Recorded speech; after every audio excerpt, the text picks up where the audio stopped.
Bien, quizás a muchos les choque, quizás a muchísimas personas les haya chocado algunos de los vídeos que aquí aparecen, algunos de los vídeos en los que se puede apreciar una política social en materia laboral, por ejemplo, o en materia de seguridad social, de sanidad pública, de política de precios o, concretamente, en política de vivienda, en construcción de vivienda social que se dio durante el franquismo.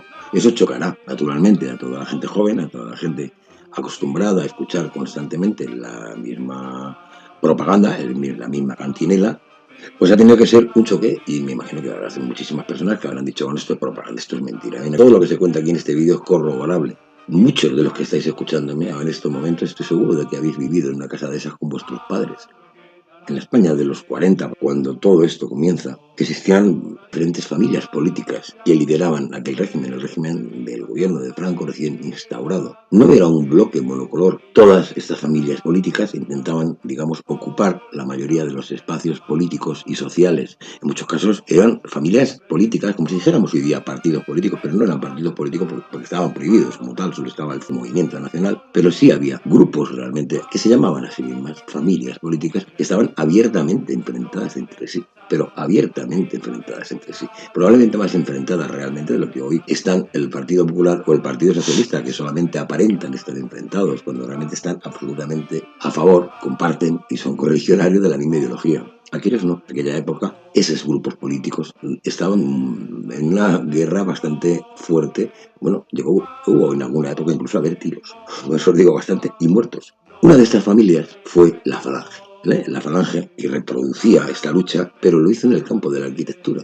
y en el campo de los derechos laborales. Pero vamos a centrarnos en la parte de la arquitectura y especialmente en el diseño de las viviendas sociales. Y voy a poner como caso, digamos, paradigmático el caso de la ciudad de Madrid. No por nada especial, sino simplemente porque es algo que yo conozco. Y voy a intentar hablar, digamos, no solamente no voy a hablar del número de viviendas construidas, que para eso ya hay otros vídeos, sino de cómo se construyeron aquellos barrios, con qué idea y cómo reflejaban los ideales falangistas. Eran ideales, naturalmente, que diferían abiertamente con el resto de las fuerzas que apoyaban al franquismo, que diferían abiertamente con los ideales que tenían los tecnócratas, los liberales que también había, los terratenientes, la burguesía terrateniente, probablemente también los movimientos, digamos, tradicionalistas carlistas, los católicos, los grupos católicos como la Asociación de Propagandistas y demás. No, en esto, entre todos estos grupos de familias, los falangistas diferían por completo. Prácticamente su ideología, su ideario era un ideario no diríamos interclasista, sino ellos lo que pretendían precisamente era la abolición de la lucha de clases, eliminando por de alguna forma el enfrentamiento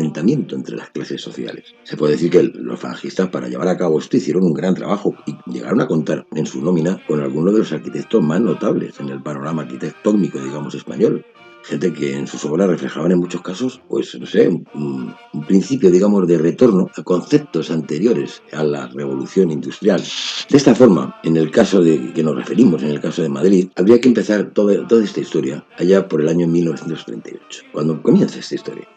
Estaríamos en el mes de febrero del año 1938 en la ciudad de Burgos, que estaba la sede militar del ejército de Franco. Ahora estamos en plena guerra civil. Se celebró allí una reunión con más de 200 arquitectos que estaban liderados por un señor que se llamaba don Pedro Muguruza, que era un arquitecto que venía huido de la zona republicana y que había sido incorporado al Estado Mayor de Franco, quien le había encargado la reorganización de la arquitectura nacional. Y objetivo de este encuentro, digamos, de arquitectos, había sido patrocinado nada menos que por la Falange. En esta reunión se llegaron a tratar temas relacionados como la arquitectura y el urbanismo de cara al momento, digamos, de la reconstrucción. Aún estaban en plena guerra, recordemos. Ellos pensaban la guerra terminará en algún momento y habrá que reconstruir el país. Y entre ellos, los falangistas, lo que más les preocupaba era la problemática de lo que ellos llamaban la vivienda humilde, la del obrero, la del trabajador.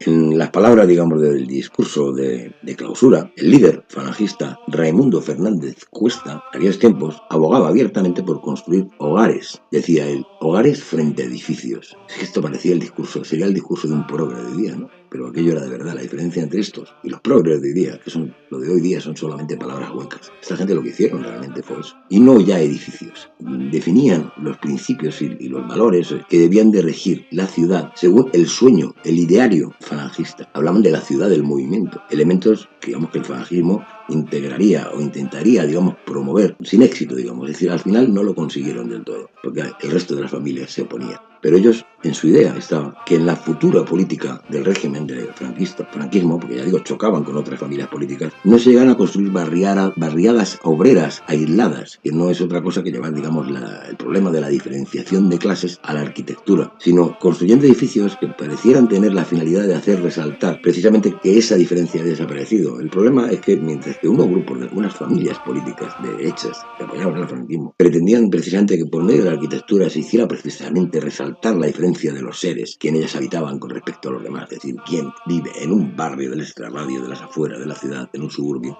y quiénes eran los burgueses que vivían en el centro, cuando el ideal sería que los distintos pisos de una misma casa pudieran habitar en ellos indistintamente personas de distinto rango social, y cierro comillas, es decir, esto es una cita del discurso que hizo el falangista Raimundo Fernández Costa. Esta idea parte de la superación de la lucha de clases, como decía, y que formaba parte del manifiesto teórico que configuraban los llamados 26 puntos de la falange, y que Franco convirtió en una norma programática del Estado tras el famoso decreto de unificación entre falangistas y tradicionalistas del año 1937. Ahí se decía, voy a abrir comillas: el Estado nacional sindicalista no se inhibirá cruelmente de las luchas económicas entre los hombres, ni asistirá impasible a la dominación de la clase más débil por la clase más fuerte. Nuestro régimen hará radicalmente imposible la lucha de clases, por cuanto todos los que cooperan en la producción constituyen en su totalidad una unidad orgánica. Esta era precisamente la norma programática inspirada y obligada, impuesta realmente por los falangistas con muy buen criterio. Es decir, a la hora de hablar, digamos, de la construcción de la vivienda, que no se paró en ningún momento, se comenzó desde el mismo momento en que terminó la contienda civil, aún en esa situación de penuria y de autarquía, el régimen, impulsado por los ideales de los falangistas, comenzó ya desde ese momento a construir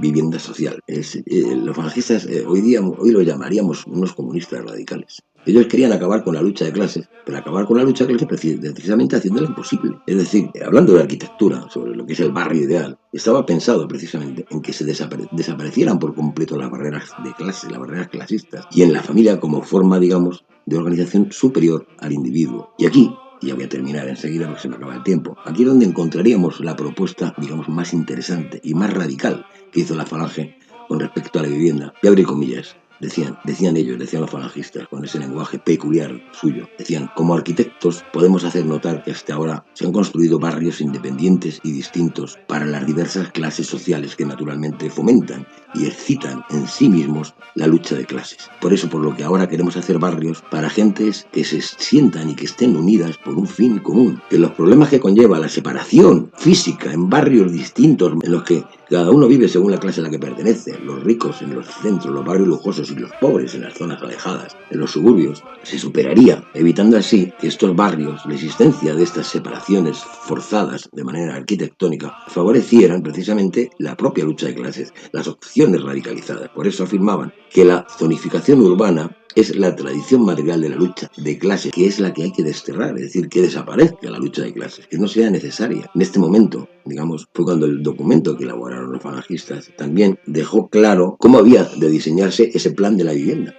Y aquí abro comillas y ya termino. Decían: no intentamos dar una descripción de la vivienda, cuyo modelo claro es de todos conocido, pero dice, sí que hemos de señalar la enorme amplitud de este concepto, ya que comprende desde la casa, la cuna de la familia, y el altar, digamos, decían ellos, de nuestras tradiciones, hasta la casa, incluso como instrumento de trabajo. Veamos siempre esa idea romántica, esa idea bella, poética, ese lenguaje metafórico a veces que utilizaban aquellos falangistas, que eran gente culta y con un amplio corazón y sentimiento social, ¿no? Decía: esta vivienda ha de regirse por los siguientes fundamentos: separación en habitaciones del matrimonio y de los hijos, dotar a la vivienda de una pieza que simbolice la idea del hogar y que tengan, naturalmente, estamos hablando del año 1938, había infravivienda para los obreros a patadas. En aquella época todos los obreros, en tiempos de la Segunda República y de la posguerra, vivían en unas condiciones realmente hoy llamaríamos inhumanas, y ellos hablaban de que tenía que tener todo esto, tenía que tener unas habitaciones diferenciadas para los hijos y diferenciadas, incluso diferenciadas los hijos separadas por sexo, es decir, habitaciones para los niños, habitaciones para las niñas, habitaciones para el matrimonio, que no tengan que dormir todos juntos, y que hubiera incluso luego un lugar que simbolice el hogar, que simbolice, digamos, el lugar donde se reúne la familia, unos mínimos higiénicos, decían, y lo decían así con estas palabras: ventilación, orientación, iluminación, agua corriente, electricidad. Hoy nos parece todo eso superfluo, pero es que estamos hablando del año 38 en España. Y dice, se adapte a diferentes características de los gustos y las tradiciones regionales. Bueno, ya no voy a enrollar más porque habría mucho que hablar sobre este tema. Con esto lo único que quería era dejar clara y patente la conciencia social que tuvo el régimen franquista gracias a la Falange y solo gracias a la Falange.